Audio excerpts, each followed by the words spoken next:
Joining us in Sydney now, the independent MP Allegra Spender.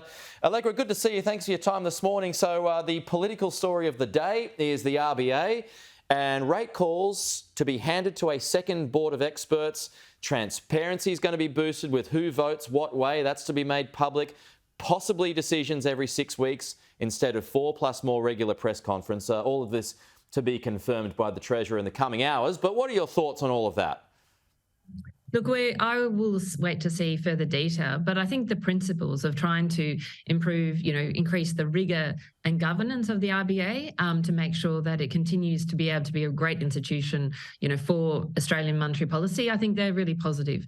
And so from what I've seen to date, I think that this looks like a positive move to increase that governance and that rigour, and to make sure that, you have a board that's focused on the overall governance of the RBA, but then one that's particularly focus on monetary policy to make sure that the monetary policy and particularly the interest rate levels are set right. Yeah, and it will require an alteration to the Reserve Bank Act. I know you're going to want to look at all the details first, but at this stage, are you inclined to support it?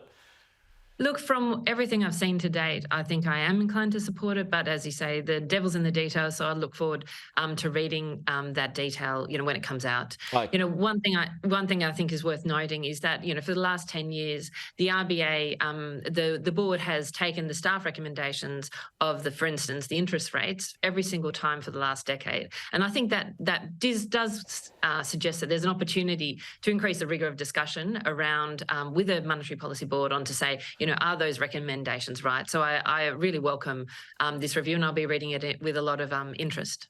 We just had our business editor, Ross Greenwood, on the show, and he ran through everything for us this morning, and he explained during Governor Lowe's tenure that of his 79 weeks, or months I should say, in charge, he's actually only hit the target, the inflation target, 10% of that time. So with that said, is he the right man to stay in the role beyond September?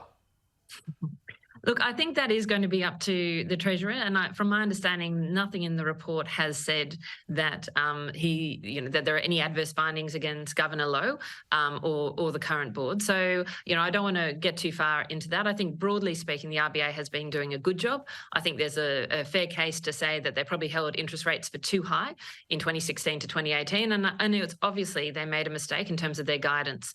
But from what I understand of the changes that are going to be made to the RBA governance, they're going to have to justify if they're going to be continually outside the inflation barriers and give a plan to get inside that. And I think that's a welcome, development in the governance. Okay. Allegra Spender, live in Sydney. Thanks, Allegra. We'll talk to you again soon.